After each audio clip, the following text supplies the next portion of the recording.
you're tired? You guys are all right? Well, you should fucking be, because you guys are the fucking shittiest eaters I've ever fucking seen. I'm telling you right now, like, I'm not joking.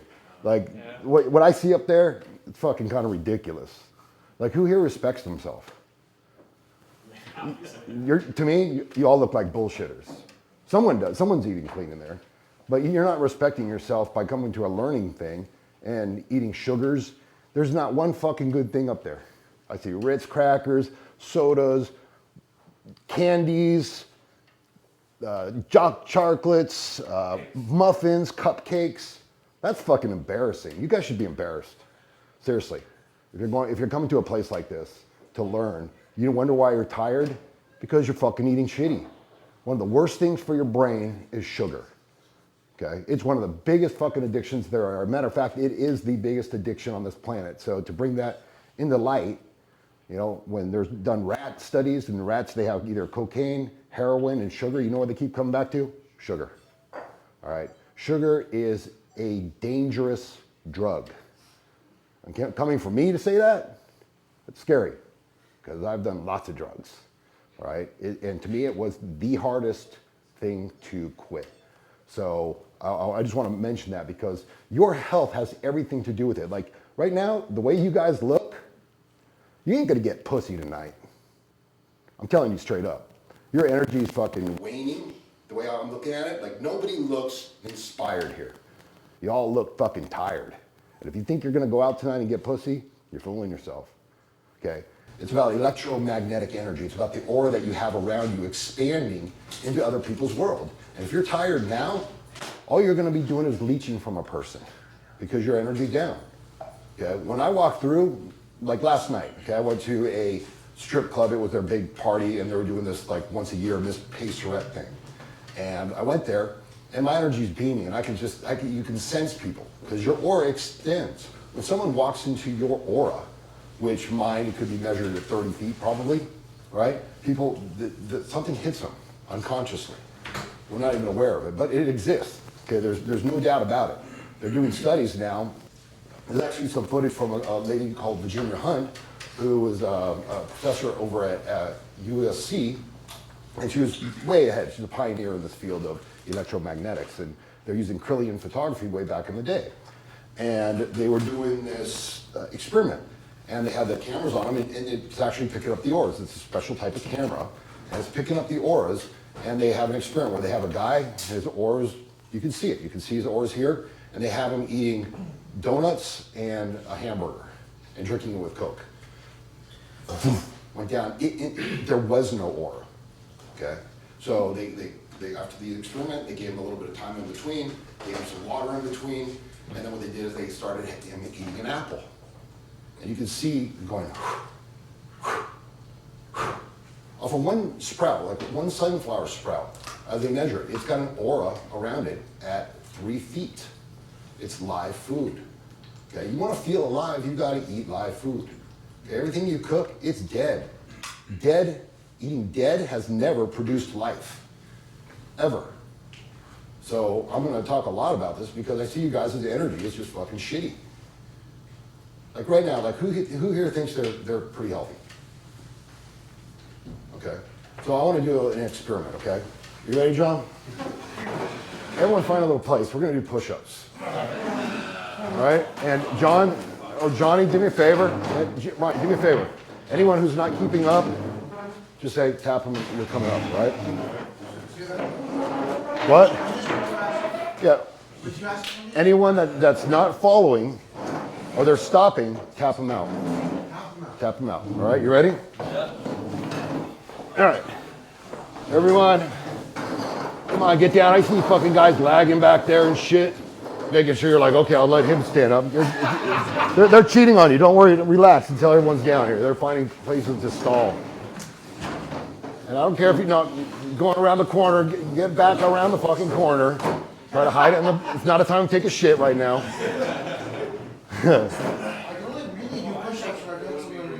That's all right.